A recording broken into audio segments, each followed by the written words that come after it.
Welcome back to the Abundant Practice Podcast. I'm your host, Allison Pereira, founder of Abundance Practice Building.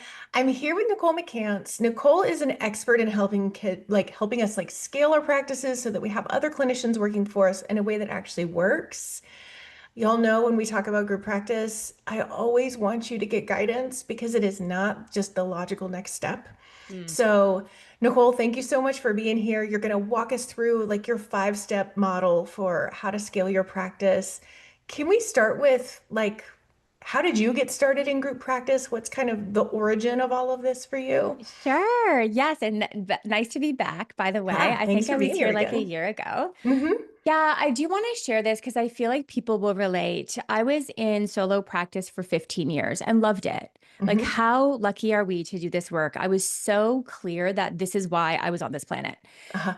And then fast forward 15 years of EMDR and holding space for couples, I was burnt out. Mm-hmm. Not only burnt out, but I was sick of hitting the ceiling in my income. The only way I made money was sitting in front of someone. Right. And then one day in 2026, I become pregnant with twins. And my whole life is going to double. Like, we need a bigger house, 2 cribs, 2 high chairs. Like, how does that even work? Oh my gosh, but I can't work more. What do I do? So, guess what I did? Nothing. I did nothing because there was no mentor to guide me. Fast forward, I now have 2 year olds, and mommy is still working every night until 7 p.m. There was Uh-huh. one night I vividly remember their chubby little faces looking out the window, and I just burst into tears yet again. I turned to my husband and I said, I can't anymore, babe. I'm just going to do this. I'm going to start a group. But here's my promise to you, Dan. It will be systemized because I want to, the whole point is to be home more. And Mm-hmm. fast forward 3 years, I scaled to 55 therapists, multiple 7 figures.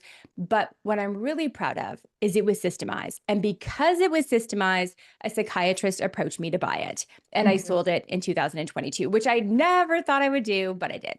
Mm-hmm. Yeah, and I think about the way that most therapists go into starting a group practice. It's not systemized. Yeah. They don't get any sort of training typically. It's just like they add on therapists, and they can't systemize like you. I mean, they can't scale like you did because none of them are taking on It will 55 therapists without a system. That would be one of the exactly. circles of hell, I'm sure, is named after that. Um, Yes. Yes. so let's talk through what the steps are to Yes. get to a place where you can have a group practice where you're not working significantly more than you were in solo practice, where you're not being driven crazy by everything that you're now juggling, because group practice is not easier inherently in the way that people think it is. Yes. And I wanted to increase my income without seeing more clients. That was my thing. I'm a new mom. Mhm. And it's funny, I attract a lot of new moms or parents that are to be, that are kind of planning. So I created a 5-step scaling method that got me to very rapid results in our industry, but they work for everybody. Like, if you were to ask me, Allison, would you have 55 people? I would say, heck no. I don't even know if Mhm. I want that. But when it's systemized, it was kind of like growing without me. And I feel like when things are meant to be, they have a life of their own. So, Mhm. step one, of course, is systemize. Systemize your operations. Build the container, my people, before you fill it. It's not just Mhm. about posting to Indeed, because if you do that, you will not be a CEO. You will be a CQA, a chief question answerer. I Mhm. know that you know that, right? It's really Mhm. overwhelming. So, what I mean by systemize is writing it down, everything in your head, put in a Google Drive. And then your next step, I know this is a scary one, but should be hiring an admin. You see, people in my business coaching program grow twice as fast when they have an admin. It's amazing. And I think Mhm. because they're offloading the overwhelm and the minutia. Yes. So that's what systemizing means. Like, everything that you do, you're going to write down so somebody doesn't have to ask you how to do that. How do I send a receipt? What's our no-show policy? Like, all the things. How do I respond to a new client? That's step one. Mhm. And then I'll Yeah. go And is this a through. part-time admin or is this a full-time admin? Where do you start? Definitely. Okay, great question. I think that people don't do it because they think it needs to be full time. Mhm. And it absolutely doesn't. I'm so happy to answer this because people think it's full time and then do nothing. I would say casual or even a VA company. So a VA company is great. So when I say casual, it's like 5 hours a week, whatever you need. A lot Hmm. of them you actually bill per the minute. So just offload what you have and then they can grow with you. Hmm. Perfect. Yeah. Okay, good. So that's step one. Step two is that this is where you build your dream team. And I actually suggest that your first hire should be a mini me. You Hmm. see, you're going to want to offload the clients eventually. That's what I wanted to do. And I made this mistake many years ago in my 20s where I moved to Russia. Long story. We'll talk about that in another podcast. I fell in love, moved to Russia, closed my practice and gave all of my clients to somebody who is nothing like me. So I think it's so important that they match you in personality, in modality, because your brand, people expect a certain experience. And so this person that I moved 50 clients to, guess what? Not one of them stayed because they Oh, were like, wow. oh, you're nothing like Nicole. She's like a big personality. She's really direct. And this person was not like that. So I Hmm. would say, like, have your first hire be a mini me. And one more piece around hiring, I actually started with interns. Mm. Yeah. And it depends where you live. And in California, you can't even hire interns, but in Canada, we don't have to pay them. So it was really nice for cash flow. We're not allowed to pay them. Like it's a hard Right. no. I didn't get paid. I don't know about you, but you're practicum. No. So these are practicum students that they get paid in training and in course credit. So that was really big for me for growth because then it gave me cash flow. Hmm. Yeah. Yeah. Yeah. I And I think about think, like Tennessee, I don't think they're allowed to pay their interns or their practicum students or whatever they. So are yeah. these people who had graduated and were getting their hours? These were people still in school? They're in school, they're students. Yeah, Uh-huh. exactly. Got Not it. pre-license. Yeah. Yeah. So pre-license, we pay Mhm. 10% less, typically 50% rather than 60. But here's the thing. In what industry can you boost your profit margin by 10% or make 100% of like gross profit, right? Hmm. Not a lot of industries. My husband used to own a cafe. If it's slow, it's slow. Like sandwich is a Yeah. sandwich. You know what I mean? So we're very lucky. Yeah. And I would say across the board with solo practices too. Like we're just extremely lucky to have low overhead compared to every other type of business I Yes, know. exactly. Yeah. Okay, so that's step two. And then step Hmm. three, what really helped me was attracting clients with digital marketing. I needed something that could bring in clients when I was with my babies, when I was sleeping. And so I'm a big fan of Google Ads. Now, I know this, people have a lot of opinions about Google Ads, and I've seen Google Ads work and I've seen them not work. And they don't work if you do them yourself. Don't do that. You're a therapist with a therapist brain. Um, but they do work if you work with somebody who knows what they're doing. But also, it all comes down to your website. If your website doesn't convert, you have a leaky bucket and Yeah. people, you're wasting your money. So, the very first thing is don't do anything until you're happy with a converting website. Hmm. Yeah. And I will say I see niche really impacting Google Ads as well. Like Yes. as an eating disorder therapist, I have Oh my hired gosh. multiple companies to try to do Google Ads for my group practice. But we're up against treatment centers who are happy to pay $1,000 per click because they're going to make a ridiculous amount of money for everybody that converts. So Exactly. So it's with also being mindful of like, if you've got a typical therapist like competition for Google Ads, you're probably just fine. They'll probably work great if you have an expert doing them. But if yes. you're in substance abuse or eating disorders or these things where you're against giant treatment centers, it can be a lot more difficult. Yes. And it boils down because we're bidding on keywords. So if you can ask Mhm. yourself, okay, like everybody is bidding on anxiety, depression, trauma. So if you can offer as a group practice, I wasn't niche. It's hard to be niche with 55 people, Yeah. but we each person had a specialty, right? We Mhm. had an ADHD person, somebody specialized in autism, etc. So if we had those as keywords, that's amazing. So you want to Yes. be strategic and work with a company who's going to tell you what keywords work best where you live. Hmm. Yeah. Yes. Now, step four. So, okay, the clients are coming in. Oh my gosh, my website is working and the keywords are working. But now it's time to convert the clients with consult calls. They're not clients yet. So, I actually, what really works for me, what I train is a free, bookable online Hmm. 20-minute consult call. Hmm. And I've tested a consult call that is 15 minutes because I help people do private pay. So there's consult calls And 20 minutes does better because you need the last 5 minutes of the call to pre-book 4 sessions, to get the credit card, to go over Mhm. the cancellation policy.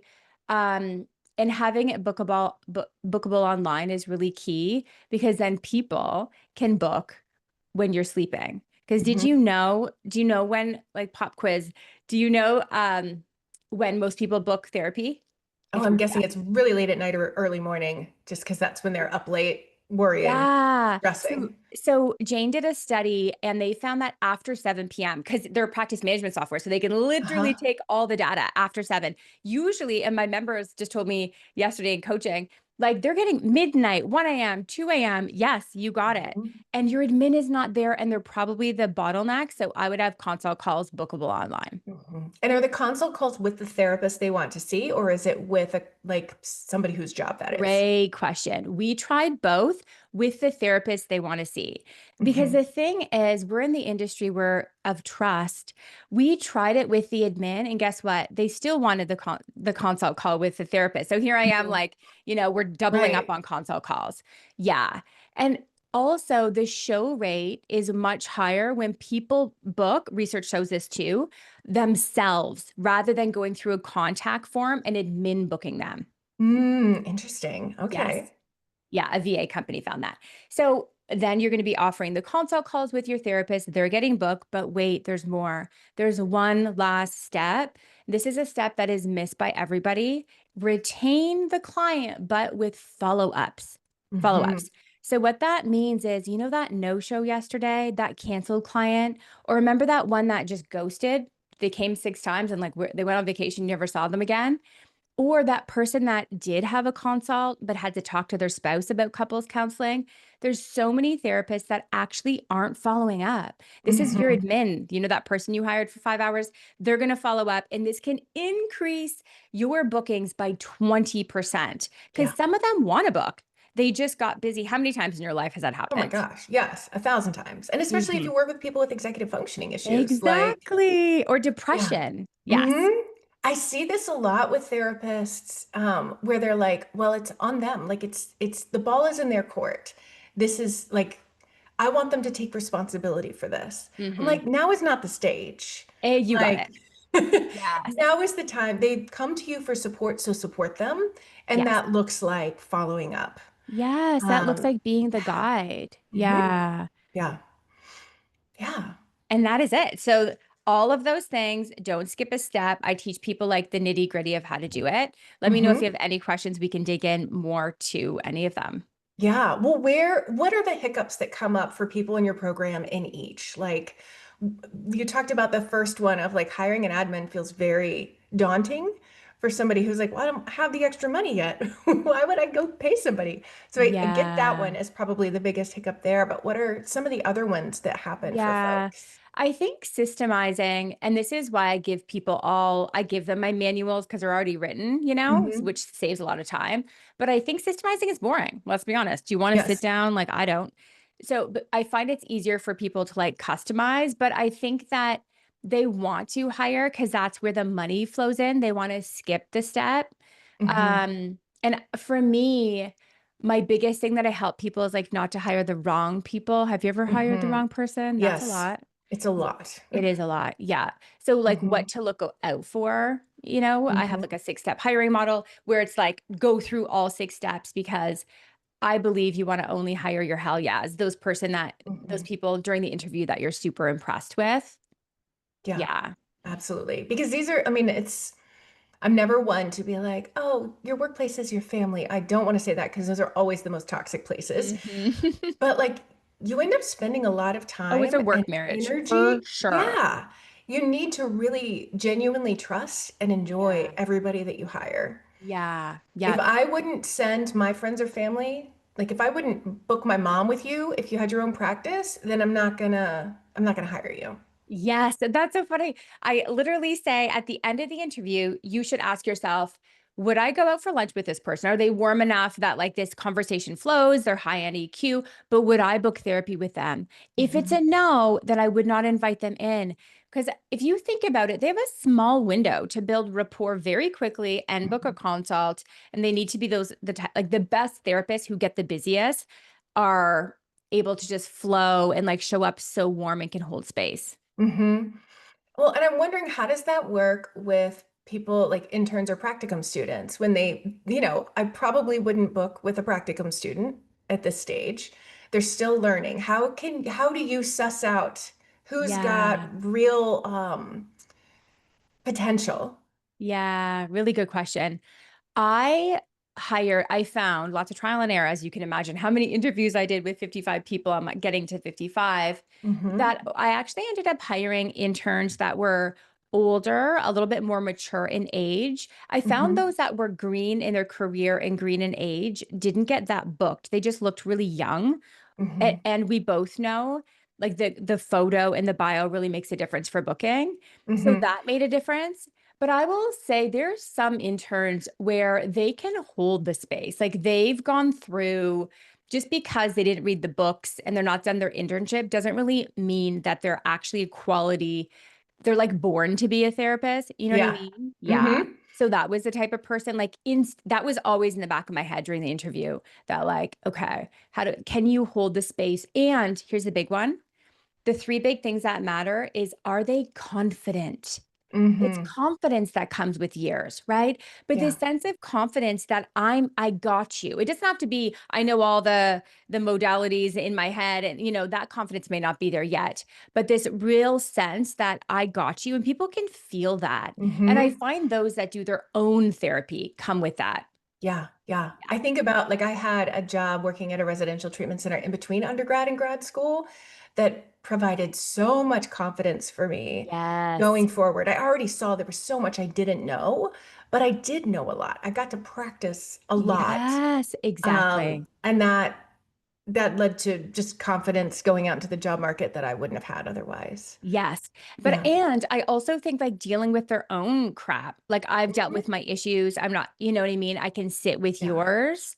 Yeah, Hmm. that's so key. We actually have that, funny enough. We asked one of our lawyers in our program, like, are we allowed to ask in an interview, do you do therapy? So you have Hmm. to say it in a certain way because you don't want them to think you're asking if they have a disability. That's not, you never Right. ask that during an interview.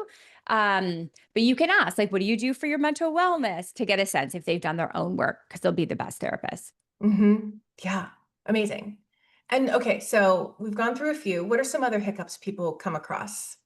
I think the biggest one actually isn't even any of the steps, it's mindset, as we Hmm. know. Yes. Yeah, I think that it's the imposter syndrome is real. This sense that why should I be a boss? Like, why would people want to work with me? Hmm. So we work through that a lot. And I think that just reminding therapists that we are compassionate people.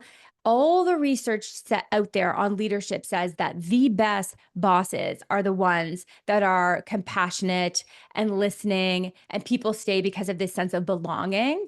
So I Hmm. teach so much of that, that you're actually born, not everyone's born to be a leader, but if you care about people, and you want to actually develop them and create this culture, this like home where we can all grow together, you will excel. Yeah. Yeah. And I'm curious, like, what middle management looks like, or what leadership looked like in your practice before you sold it. Or were you still the boss of everything? No, goodness. So the first hire should be an admin. And I actually suggest that they're part-time. So we said casual hours, eventually you'll work them up to part-time. I Hmm. don't suggest hiring a full-time admin ever. And the Hmm. reason is I lost admin and it's just so overwhelming and stressful when they're your right hand person and they have all the hours and then they leave. So Yeah. after that happened, I think you should, rather than full time hours, get two people who work part time. They help each other with vacations and sick days. So that's Hmm. step number one. I ended up with six admin, of course, because we were very big. Yeah. And then we had people overseeing like psych assessments and different things. But after that, you want a clinic manager. That's Hmm. going to be your next hire. That person will, if anybody is sick, they're overseeing the front desk. Any issues with clients, that's going with them. They're really supporting it all. And you begin to, this is where I saw less clients and Hmm. then stop supervising a little bit. until I stopped supervising altogether. And then my next person just below me was operations. They eventually help with hiring. Mhm. They oversaw like the financials, just the growth of the clinic. And then I could just work on steering the ship and working a little bit less. And yeah, and enjoying more. Yeah. And at what number of therapists working did you hire those other positions of leadership? I think it depends on if they're part time or full time. Hmm. In Canada, contractors are really, really big. In America, it's mostly W-2 employees. Hmm. And if you have a W-2 employee, have them work full time. Why not? Like they're just Yeah. committed to your clinic. So I would say about, it really depends, but like 6 to 8 is when you might need like, okay, another admin, but you're going to feel it. You're going to know like, okay, we need more support here. And then Hmm. you're going to bring on another one. Got it. Yeah. And the best place to start, actually, if you love your admin, I wouldn't even post to Indeed. I would ask them who they hang out with. Birds of a feather flock together and then Hmm. hire their friends. I think it's perfectly fine. Hire the people they know. Yeah. Yeah. It's interesting because when you have employees that really, really care about doing a good job, and there are so many people out there who really, really care about doing a good job, Hmm. it makes your life 1,000 times easier. Yeah. Because when they're just kind of like, oh, I'm doing, I'm phoning it in, I'm doing I'm kind of Yeah. quiet quitting is the way that I work. There Yes. is so much stress that then lands on your shoulders. And Yes. you do become the question answerer because there's always going to be something that's not in your standard operating procedure manual. Yes. There's always going to be some random thing. And I would so much rather have somebody who is going to look for that answer elsewhere. And like they're Yes. resourceful, they're going to figure it out on their own. I always Mhm. hire based on personality, not on experience when it Yes. Oh comes my to gosh. administrative roles. Can we talk about that for a sec? Yeah, 100%. Yeah. So I have all these models. That's why it's called the McCance method, all these methods. But the second step in our 6 step hiring method model is personality tasks. We actually give them the Hmm. big five. Do you remember the big five? So the big five like Yeah, we've got measure like, one of hmm the five is hmm conscientiousness, like yeah. our their work ethic, because that's so Mhm. important. I Yeah. truly believe that you can experience can be gained, skills can be taught, but Hmm. personality we both know is pretty stable. Yeah. And if you are harder working, like if you are more conscientious than the person you hire, you are going to consistently be disappointed and frustrated. Amen. Hmm. Hmm. Totally. I'm that Yeah. person. I'm very conscientious. So I Yeah. needed somebody. I don't want to be the smartest person in the room. I want to Yeah. be so impressed in that interview that I'm like, holy cow, you're going to be the best. Do not Hmm. settle. I've settled Yeah. way too much, which, yeah. Yeah. And firing people is so painful for everyone Mhm. involved. I would just love to save everybody from having to fire people by Exactly. that whole hire slow, fire fast. I've never been able to Yeah. fire fast, to be honest with you. I know I'm supposed to, but Yeah. yeah, and luckily I'm not in a position where I have to do that now because my team is like rock solid of just like Yeah. badass people who want to do a great job. Exactly. So, There's so much, I don't know if you feel this, like similarities between dating and interviewing, right? hmm Like you ever go on hmm a date and you're kind of talking yourself into, well, maybe like I'm falling in love with their potential. Maybe they'll be better like hmm later on. If there's any red flags, if people bring this to coaching, I'm kind of like, if you need to bring it here, it's probably a no. And then hmm they just learn themselves that, okay, you know what? That's true. It's got to be a hell yeah, because you Yeah. deserve only that. Absolutely. Yeah. Oh, Nicole, okay. Where can people find you? What's your favorite way to introduce people to your work? Yes. Well, two places. If you love podcasts, I have a podcast, The Business Savvy Therapist, and I also do live trainings every single week. So if you want to come, hang out, and I can teach you specifically the masterclass, how to build a 7 figure group practice. Amazing. Thank you I'll so give you both of much. those links. Yeah. Yeah, and we will put those in the show notes to make it super easy. Thank you for chatting. I feel like we never get enough time to talk. Yeah. And Thanks for having me. yeah, I'm glad to have you. Thank you so much. Thanks.